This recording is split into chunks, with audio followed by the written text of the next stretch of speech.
That night, I wore a Valentino dress that cost $18,000. Not because I had anything to prove, that phase was over, but because I like the feel of Italian silk on my skin, the weight of something truly well-made. We were at a dinner in Beacon Hill, in a house that made ours look modest, which was hilarious, considering our home had been featured in Architectural Digest 3 years earlier. I was chatting with a senator's wife while Richard worked the room, doing that thing he did, winning people over. He was charismatic in the way men become when they discover charm is easier than honesty. "Your wife is extraordinary," said Thomas Hartford, a CEO whose investment portfolio I'd re-engineered, up 47% in 3 years. "Richard is a lucky man." Richard heard it from across the room and absorbed the compliment as if it belonged to him by default. He smiled at me, that smile that used to make me believe I was the center of the universe. I didn't know it was the last time that smile would mean anything. "My name is Victoria Ashford.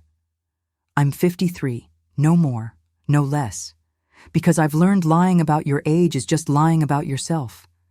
I spent 28 years married to Richard Ashford, a man who made a fortune in real estate.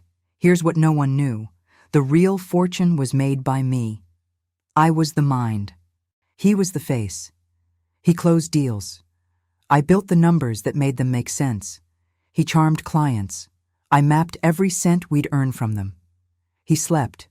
I spent nights recalibrating strategy, buying gold when it was cheap, selling properties before the market dipped. Richard became wealthy because I made it happen. And for 28 years, I loved him, truly, completely, the way you love when you believe you're one unit, two halves of an equation that only works when multiplied. That night in Beacon Hill was when I realized he'd started doubting the math. 28 years ago, Richard Ashford was a frustrated realtor with a business degree and unrealized dreams. He was 30. I was 25, fresh out of a corporate analyst role that smothered me with mediocrity. We met at a Boston bar called The Vault, which doesn't exist anymore. He was with friends, complaining about a listing that wouldn't move. I was there because my best friend insisted I needed to meet people. I listened, quietly, the way you listen when you already see the answer like glass. When his friends went to the bathroom, I turned to him. "That property, you've priced it wrong," I said. "It's not for a traditional family. It's for corporate investors who want office space with residential upside. Drop price 15%, change the story, you'll sell in 3 weeks." He looked at me like I'd done quantum physics on a napkin. "How do you know?" he asked. "Because numbers tell the truth when people don't," I said. 3 weeks later, he sold it. 6 months later, he came back for more advice. A year later, he asked me out. 2 years later, he proposed. The ring, an Asher-cut 5-carat diamond bought with the commission from our biggest deal, was perfect. Not because of the stone, because it symbolized us. He was the shine. I was the transparent structure that made it shine. Honeymoon in Capri, photographers on the Piazzetta stairs. At night, he whispered I was the best decision he'd ever made. I believed him. For 27 years and 9 months, I believed him. When you truly build together, it's hard to see where one ends and the other begins. We started small. He brought clients. I refined strategy. He presented. I modeled returns. Slowly, so slowly we didn't notice, we started winning, not just selling buildings, but creating empires. First big deal, 2003. A failing commercial building in Cambridge no one wanted. Richard saw potential. I saw numbers. We bought it for $4 million with creative financing I structured. 5 years later, we sold for $18 million. We reinvested everything, always reinvesting, always growing. By 2010, we were truly rich. We bought the Beacon Hill house, movie set windows, 1887 floors, a staircase made to be photographed. We hired a decorator recommended by a politician's wife. In the end, I chose everything, the art, the library paint, how the mahogany table caught the morning light. Because Richard trusted my taste, and my taste never failed him. We hosted dinners, real ones, politicians, CEOs, investors. I curated menus, vintages, the exact cadence of the evening. I wore jewels, never gaudy, always precise. Cartier here, Bulgari there. Couture shoes that hurt and made me look like art. Richard would look at me as if I were the rarest thing he owned. "You're incredible," he'd whisper at the end of the night. "We're incredible," I'd correct. He was starting to forget the we. There isn't a moment you can circle and say, "This is where love ends." It's more like a bridge you've crossed 1,000 times and suddenly your footing slips. It started subtly. Richard traveled more. Miami deals, New York, opportunities, always legitimate reasons, real business. But now he went without me. We used to travel together, plan together, make love in 5-star suites with skyline views. Now, "You'd be bored," he said. "It's just work. You've got investments to monitor." True. I had started a separate portfolio, my own empire inside his. Maybe I let him drift because I was busy building. I didn't see that he was building too, just not with me. He glanced at his phone differently. Secretive, the way you look when someone shouldn't know. "Who is it?" I asked once. "Work," he answered. "Too fast. More solo dinners. Not your kind of thing." Late-night meetings that lasted longer than biology allows. And I, the woman who'd read numbers for a living, misread the story those numbers told. The investigator was Marcus Webb, ex-FBI, the kind of man who's seen too much of human nature to be naive. My attorney recommended him. "If it can be known," Thomas Chen said, "he'll know." Marcus knew. Jasmine Delaney, 27, 2.3 million Instagram followers. Content, luxury travel, fine dining, swarms of wealthy men, not famous, she only made it look that way. Every photo a curated version of a life better than life, and Richard, my Richard, was underwriting it. Marcus's report hurt to read. South Beach apartment, $8,500 month, in Richard's name. Tribeca apartment, $12,000 month, also in Richard's name. Bank deposits, $5,000 week into an account she controlled. Gifts, Cartier, Rolex, a Hermes crocodile Birkin worth more than most cars. Trips, Paris, Rome, Dubai, private jet, the one I assumed was for business. Worst of all, a Miami balcony cam, still of Richard kissing Jasmine at sunset. She wore the Birkin. He wore the Rolex I'd given him for our 25th anniversary. "How long?" I asked. Voice calm enough I barely recognized it. 2 years, Marcus said. "Maybe more. 2 years." While I hosted dinners, monitored investments, built the narrative of our perfectly constructed life, he built a parallel one, with a woman who thought reality was whatever you posted. I brought Marcus and Thomas with me. Richard was in our home office, Beacon Hill spread beneath the window. He was on a video call. When he turned, guilt burst across his face like a water balloon. On screen, Jasmine. Bare shoulders, wrapped in the silk sheet I'd bought in Capri on our honeymoon. That was the moment, 28 years of building, sacrificed in an instant. "Who is she?" I asked, though I already knew. He killed the call so fast I only saw his face before the screen went black. "Victoria." "You have 30 seconds, I said, handing him Marcus's folder. 30 seconds before I talked to my attorney about unauthorized transfers, marital fraud, and dissipation of assets. His hands shook opening it, each page a confession, bank statements, flights, Jasmine leaving apartments he rented. Even texts Marcus pulled. "Can't wait to get you out from that old woman. She's boring. You deserve to feel alive. She has no idea how much money you really have, lol. Imagine Dubai when you're free. Don't worry about the wife. Old clients always come back after you show up with younger women. That's how it works."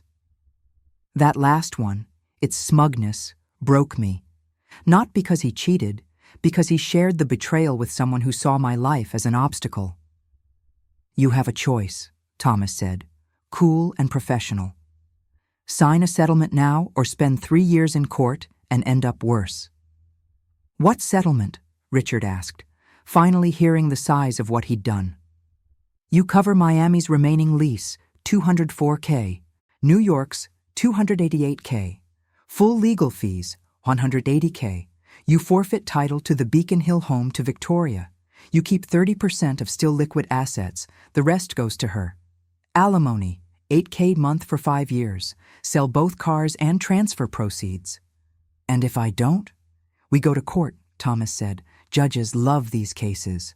Millionaire husband dumps midlife wife for a 27-year-old influencer. Hollywood script, Victoria gets 65%. You still eat the leases. And you become a public punchline.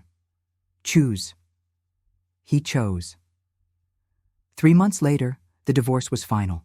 I kept Beacon Hill, 4,200 square feet, 5-meter ceilings, walnut trim library, Italian marble peninsula cured for 2 years. I kept 63% of combined assets, $24 million across investments, gold, bonds, and startup equity I'd picked. I kept jewels worth over $1 million. But before the ink dried, I moved the most important asset, information. In 28 years, I collected numbers, copies of banking contacts, shell entities where he hid funds, Luxembourg accounts, Singapore investments, Cayman properties in corporate names.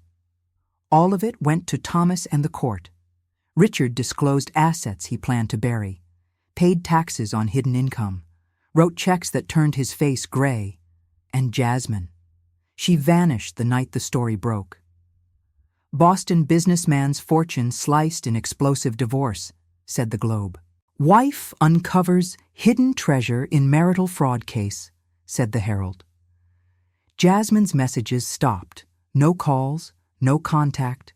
Without the money, the lifestyle, the curated life. Richard was just a man with ordinary problems. Richard lost everything in 6 months. Clients fled once it went public. In high-stakes business, trust is everything. Photos of you paying $12K a month for your influencer's pied-à-terre while your wife of 28 years runs your books. Not trust building. His Range Rover Evoque, $95K new, sold at auction for $67K. The money covered my legal costs. His firm, Richard Ashford Real Estate Solutions, lost 2 major corporate accounts to me directly, because I was the one who actually knew the numbers. He tried a solo restart. No one bit. My quiet, earned reputation eclipsed his performance, so he collapsed. He moved into a 1-bedroom in a rough part of Medford. 1 bath. A kitchen more suggestion than space. Call center job, $37K a year. The man who once made $2 million now made less than an Uber driver in Boston. He ate takeout in plastic boxes, night after night. Hope is required to cook. He had none. The saddest part? The building's washer was communal. There was a sign-up sheet. He had to roll dice for laundry time. A security camera still, pulled later by police for unrelated reasons, caught him leaving the basement with a hamper. He had exactly 1 pair of underwear left. The machine had destroyed the rest.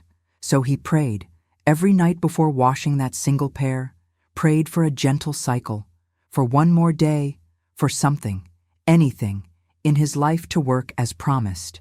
It never did. The thing about winning completely is that it's strangely anticlimactic.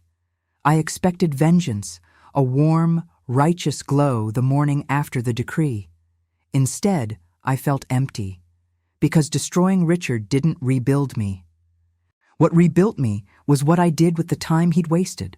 The $24 million I kept was only the beginning. With the investing knowledge Richard never truly understood, only collected credit for, I started to grow. I bought early stakes in tech startups 3 years before they exploded, real estate plays in neighborhoods on the cusp, gold when it was cheap, crypto when people still insisted it wasn't real. In 2 years, $24 million became $67 million. This wasn't about Richard anymore. It was about Victoria finally understanding how much latent power had been sleeping inside her all along. I sold the Beacon Hill house, the shrine we'd built to our shared success. I took $8.7 million and felt no grief, only relief.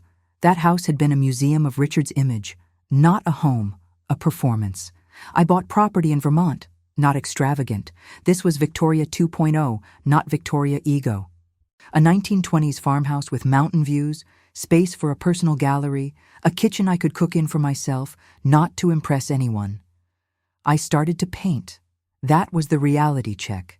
Painting, truly painting, not a rich wife's hobby, showed me that everything I had done for 28 years to remain invisible to Richard had been a choice I could reverse. Each canvas was me stepping out of fog. Each brushstroke was a refusal to be who I'd been trained to be. After a year, I had 20 paintings. After 2, 50. A small gallery in Burlington noticed. They offered me a show. My debut, Invisibility Reclaimed, sold $2.3 million in 3 nights. I took the large piece, the woman emerging from mist, home to Vermont, and hung it where it would be the first thing I saw each morning. Every day she seemed to whisper, "You did it. You truly did it." Before that, I drove to Boston. Not for closure, I had that in abundance, but because of a promise I'd made to myself in those first months alone. I would return to that city not as the woman I left behind, but as the woman I had become. I would return visible. Not to see Richard. God knows I had no need to see him. But I wanted to close the chapter by visiting the Back Bay Gallery that launched me, where I sold $2.3 million in 3 nights, where the owner, David, believed in me while I was still learning to believe in myself. I parked the Tesla, electric, considered, aligned with my values, and took a breath. Boston wasn't my home anymore, not the place where I was invisible, just a city I once knew. I stepped into the gallery, and there he was. Richard, on a video call, again, those calls that had become the emblem of his life. But this time, something was different. He wasn't laughing or charming or performing. He was listening. A man on the screen, mid-30s, visibly gutted, was talking. And Richard simply listened. When the call ended, he turned. Our eyes met. Taped to the glass wall of his makeshift office was a small sign, Richard Ashford, Infidelity Recovery Counselor, free consultations. If you've lost everything, maybe you can find something better. He had finally found something real. Victoria, he said, and his voice was different, not the silken tone I knew for 28 years, smaller, honest, human. How are you? Well, I said, the simplest, truest answer, more than well. Happy. That last word, happy, hit him hardest. Not success, not wealth, happiness. I heard about your investments, he said, stepping closer but keeping an honorable distance. About your gallery, about the program you built for women. It sounds like you thrived, I offered, a small smile. Yes, magnificently. Not just financially, Richard. In ways you can't imagine, I learned who I am, that my worth never came from you, that I can make things that matter. While I, he whispered, learned who I am when I can't spend my way out of the truth. He sat, not because I offered, but because his legs gave under the weight of it. You were incredible, he said, and the tears that came weren't dramatic, more the quiet kind you cry when you finally grasp the magnitude of what you lost. You were the most incredible thing I ever had, and I had you and still went looking for more. I chased a different shine and discovered it was all reflection, your reflection, all along. No, I corrected gently. You had me and chose blindness. That difference matters. It means you could have seen. You simply chose not to. We were silent, the honest kind of silence. What are you doing here? I asked finally. Infidelity Recovery Counselor? Where's the ambition? The money? You always needed more. I learned, he said slowly, that when you lose everything, you can finally gain something real. The men who come here, they lost like I did. Wives, reputation, money, respect. Half want to get the money back. Some want to get themselves back. I can help because I'm living proof of the lie. The lie that you can buy your way to happiness, he said, and that trying will cost you everything that actually mattered. He looked at me, really looked, for the first time in 28 years, with no angle and no act. I love you, he said at last. I always did. But it was the kind of love addicted to its own reflection, about how good you made me look. I liked looking good. I liked it so much I lost you. Yes, I said, you did. But that's not why I'm here. He waited. I'm here to tell you it's okay, I said. Not what you did. That will never be okay. But it's okay that you survived it. It's okay you found yourself in that Medford laundry room and decided life had to be more. That is, courage. Tears slid down his face. Thank you, he whispered. Don't thank me, I said. Promise me you'll help men not to make my mistakes for them. Teach them that the invisibility of the women who love them is their failure, not the women's. I promise, he said, and I believed him. I left the gallery not angry, not triumphant, at peace. The kind that comes when you understand forgiveness isn't letting someone off the hook. It's letting yourself off theirs. You were incredible, he'd said. I had you and still wanted more. No, I'd answered. You had me and chose to be blind. The difference matters. That Boston moment was a final catalyst, not a thunderclap epiphany, something slower, intentional, planned. 6 months later, I launched Women Reclaimed, an 8-week program for women 45 plus who'd been abandoned, betrayed, or erased in their marriages. Not in some glossy venue. In my Vermont home, in a library I converted into a learning space. It wasn't about revenge. It was about reclamation, teaching women to rebuild as deliberately as I had. The first cohort had 28 women. 28. The same number of years I was married to Richard. It felt like a circle closing. They arrived with stories just like mine, and nothing like mine. One learned of the affair from her son's Instagram. Another found hotel receipts in a tax folder. A third heard everything through the thin wall of a rental her husband stuck her in while he needed time to think. We sat in a circle. No rows, no stage. Same floor, same air. I asked them to tell their stories. Eleanor went first. I'm Eleanor, she said, voice shaking. 61. My husband left me 18 months ago for a woman my daughter's age, a Pilates instructor. He said she made him feel alive. I'm not dead, but I don't feel alive either. Silence. How did you get your courage? I asked, not to her, but to the room. Because that's what you're all asking under your breath, right? How do you go on when the man who was your future decides you are not enough? Eleanor looked at me with eyes that knew my pain. You're asking the wrong question, I said. It's not how did I get courage. It's why do you think you deserved less than courage? Why do you think you shouldn't claim every cent, right, and ounce of power that's yours? Faces shifted.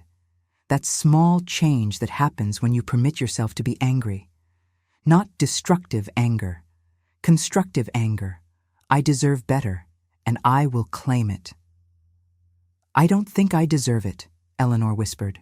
Then that's the first thing we change, I said. In 8 weeks, you'll know you do. Not because you're special, but because you're human, and because you spent decades building a life for someone who didn't value what you built. Over 8 weeks, I taught them everything I'd learned. Not just legal and financial frameworks, though I taught those too, with Thomas on Friday nights and Marcus on how to gather evidence without acting like a spy. But the real curriculum was different. I taught invisibility, how we're trained from childhood to measure our worth by what we add to others. Husbands, children, bosses, society. How we shrink, soften, swallow. How we become less so, he can be more. How our voices become secondary to our loyalty. And I taught radiance, the power you bury so deep for safety you forget it's there. We brought in women who had reclaimed their lives. Lawsuits won. Companies launched. Women happy alone, not because they didn't want companionship, but because they no longer needed it for validation. "You don't need a man," I said in a class they still quote. "You don't need money or a perfect house or a curated life. You need permission. Permission to be big, to shine, to say no, and let that be enough." Of the original 28, 26 claimed their assets. None left the table empty. Some settlements were brutal. One husband had to sell his company to fund alimony, but they were fair. Two, just two, found partners who truly valued them. One was a 68-year-old widower, Henry Bice, who learned after losing his wife that gratitude must be practiced. He wasn't replacing. He was relearning value. He married Catherine, a 57-year-old accountant abandoned by a man who wanted to explore his masculinity with someone younger. With Henry, she explored exactly who she was. Most simply, lived.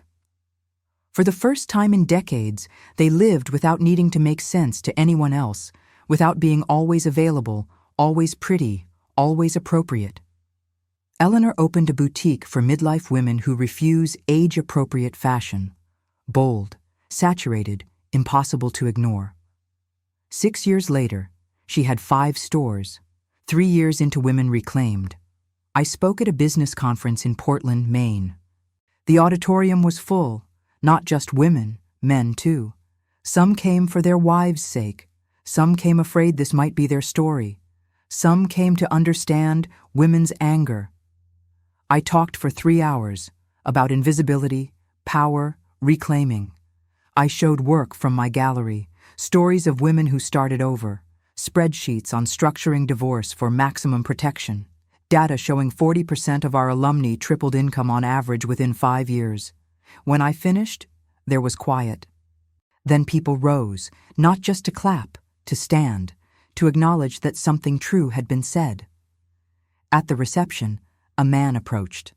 Michael, 62, a corporate lawyer who'd retired 3 years earlier after realizing he had too much money and too little meaning. He had that comfortable in his skin air of someone who'd met failure and chose growth over performance. "Your story," he said, "made me think of my divorce 15 years ago. I left my wife for someone younger. An emerging artist who needed support, apartment, opportunities, basically everything I had, happily given because she was happy to receive." He smiled, the healed scar kind of smile.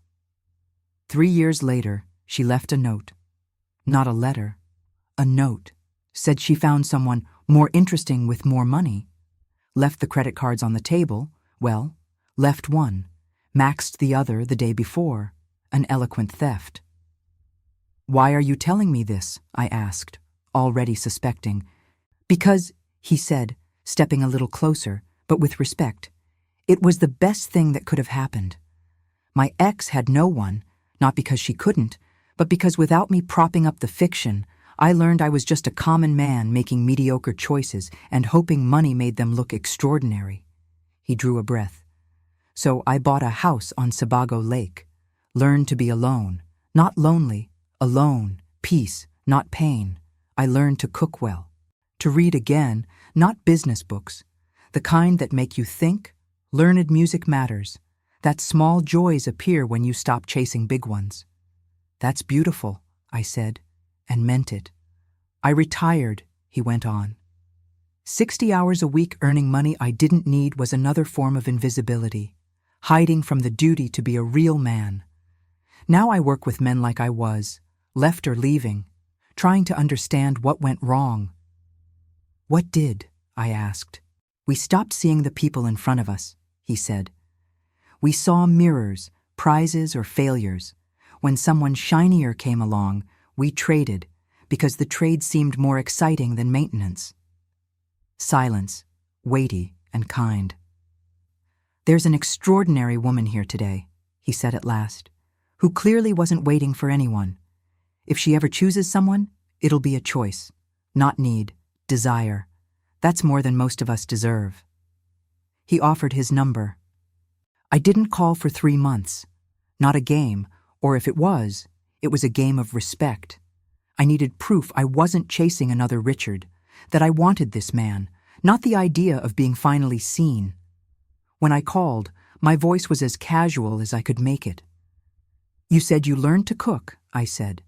"Would you like a chance to demonstrate?" He laughed, the kind that says he understood exactly what I was doing. "Yes," he said, "I would." Coffee. Dinner. Then Montreal, not to impress with money, but because he'd read about an exhibition he thought I'd love, a retrospective of 20th century women artists. He arranged for me to view early, then waited while I stood in front of a small series called Awakening, my own work, at a gallery that wasn't mine. "How did you know?" I asked. "Because you're extraordinary," he said, "and extraordinary people deserve to be surprised by their own extraordinariness." Here's what was different with Michael. He asked, "What do you want?" Not to optimize me, but because he genuinely wanted to know. "What's your dream?" And then he listened, really listened. "How does that make you feel?" As if my feeling were central, not a footnote. Richard never asked questions. With Richard, it was always declaration. "We're doing this. You want that?" Never. "What do you want?" With Michael, for the first time in 56 years, I was someone whose opinion mattered because it was mine. 8 months later, he proposed, not with an ostentatious ring. He asked first if I wanted one. "What kind?" "Victoria," he said. "You spent 28 years letting someone else choose. If you want $1 million ring, you'll have it. If you want a simple band with a small diamond because it's beautiful, you'll have that too. But it will be your choice. From now on, everything is your choice." I chose a simple white gold band with a small diamond, not to telegraph modesty, but because it was beautiful. Because it represented this truth. Meaning doesn't require spectacle. When I looked at it, I didn't see a boast. I saw a promise. We married at my Vermont home, mountains behind us. 50 people, not 500, only the ones who mattered. Eleanor stood as a bridesmaid. Thomas, my attorney, gave the toast. About the first day he met me, furious but disciplined, and how that anger became purpose. And Michael looked at me as we said our vows like a man who had been searching his whole life and had finally found. "You are," he whispered when the priest let us kiss, "exactly who you're meant to be. Not for me. For you." 10 years after the divorce, a letter arrived. Not a surprise. People who truly understand their failures eventually feel the weight of their silence. Richard had run out of illusions to hide behind. Understanding had found him. It came on an autumn Sunday in Vermont. Michael and I were on the sofa, the one we chose together, neither too grand nor too casual, reading. He had a book on renewable energy. I had a manuscript by a woman named Sarah, an alumna of Women Reclaimed, writing about her transformation. The mail sat on the entry table. I picked it up and smiled at the handwriting, the same hand that once wrote, "I love you," on sticky notes, now carrying something heavier. "It's from Richard," I told Michael. He looked up, neither curious nor jealous, just that steady acceptance he has for every part of my story, even the parts he didn't live. "Want to read it privately?" he asked. "No," I said. "Read it with me." I opened the letter with my husband beside me. "Victoria, I don't expect a response. I don't expect forgiveness. I only want you to know I finally understand. You were never invisible. I was so blind to what mattered that I let the most valuable thing pass me by. I spent 10 years learning that the invisibility I chose, the one bedroom, the takeout, the prayers over a washing machine, was the most honest thing that ever happened to me. Jasmine has been gone 9 years. She left a note. Not a letter, a note. Said she'd met someone more interesting with more money in Cayman. I laughed, the kind of laugh that feels like your stomach dropping when the truth lands. Here's what I learned. We didn't break because you were weak. We broke because I was too weak to recognize your strength. You built our life, every part of it. You built our fortune, our standing. the infrastructure that let me look charming and successful while you stayed invisible. I smiled and took the credit. When you left, everything collapsed. Not because you left, but because without you, there was no structure, no mind planning next steps, just someone attractive and empty. I work with men now, men who left, men who lost everything and don't know why.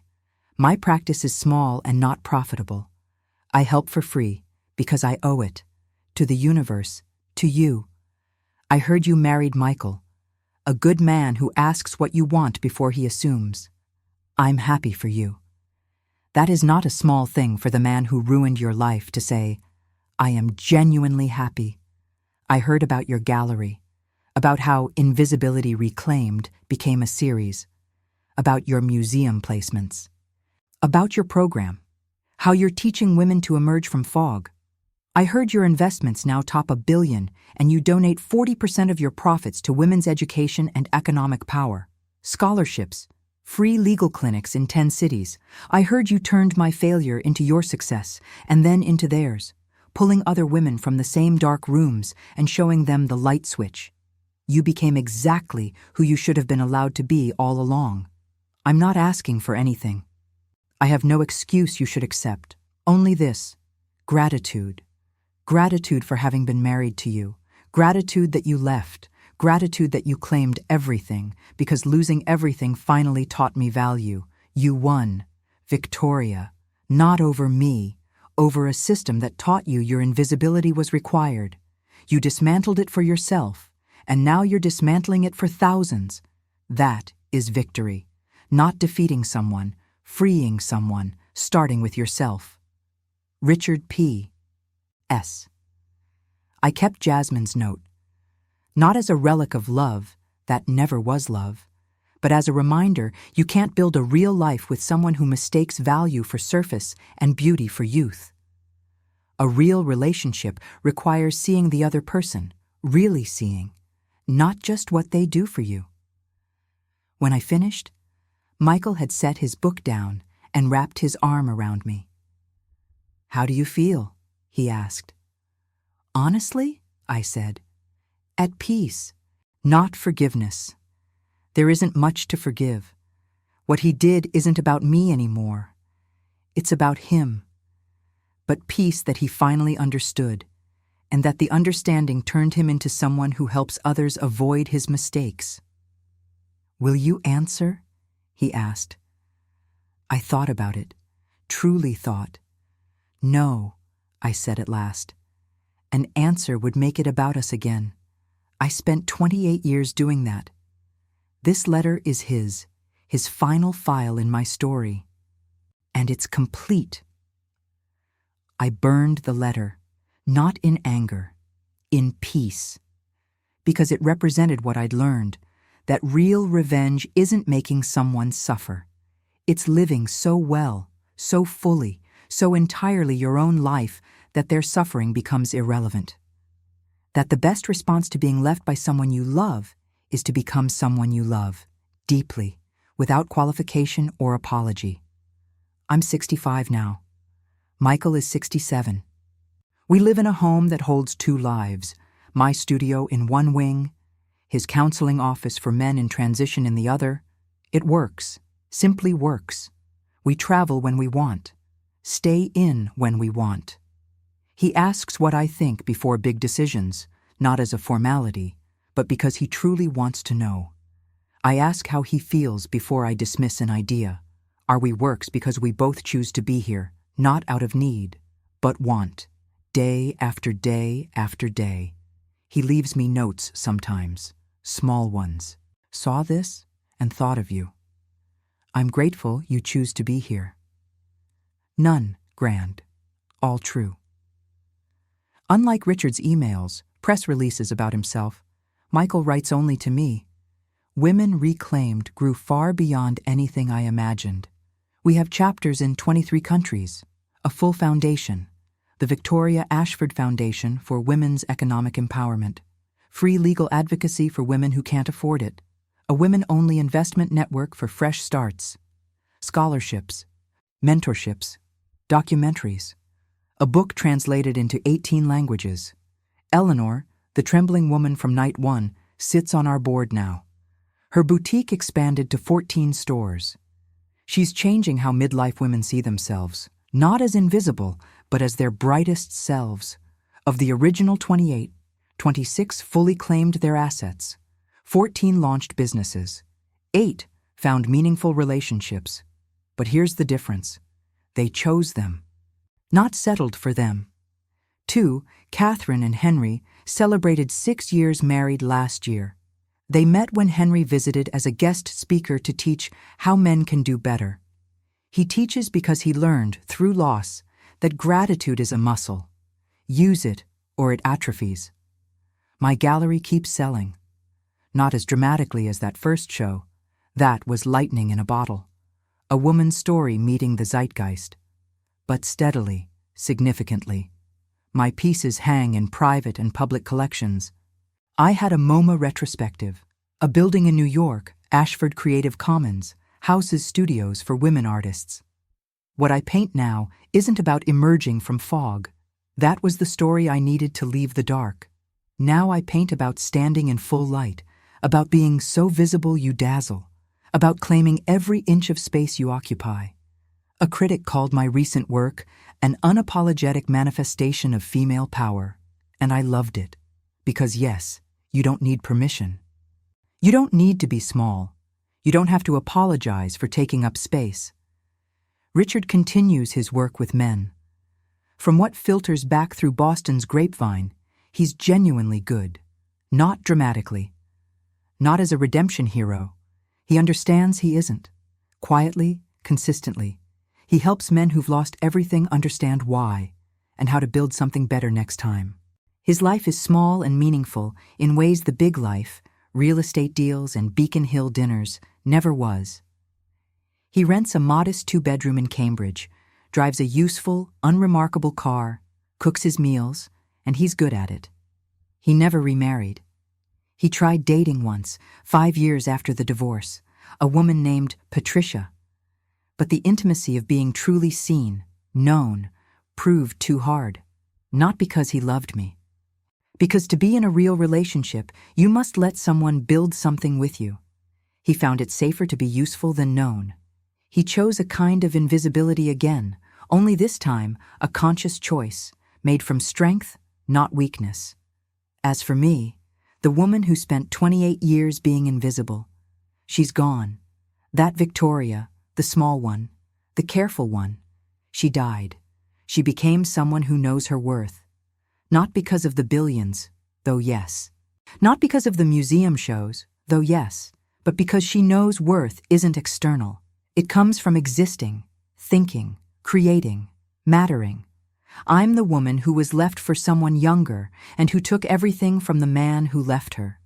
Here's the secret no one tells you about complete victory. It was never about taking from him.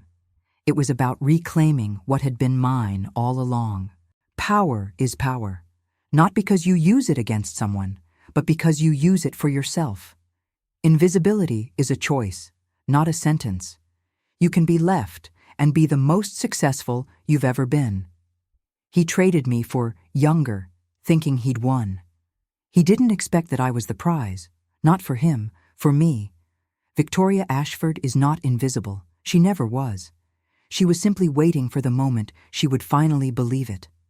And when that moment came, when that man showed me I was dispensable, I learned the most important thing a woman can learn. You are essential to yourself. Because that's the real story of women left by men who loved the illusion of themselves more than the woman beside them. It isn't about revenge. It isn't about reconciliation. It's about discovering you never needed permission to shine. You only needed to lose the illusion that you should ask for it. And when you stop asking, when you start claiming, when you finally grasp that your invisibility was a choice, that's when everything changes. That's the moment you become iridescent. That's the moment you become impossible to ignore. That's the moment you finally, after a lifetime waiting for someone else to notice yourself and realize you were everything you ever needed.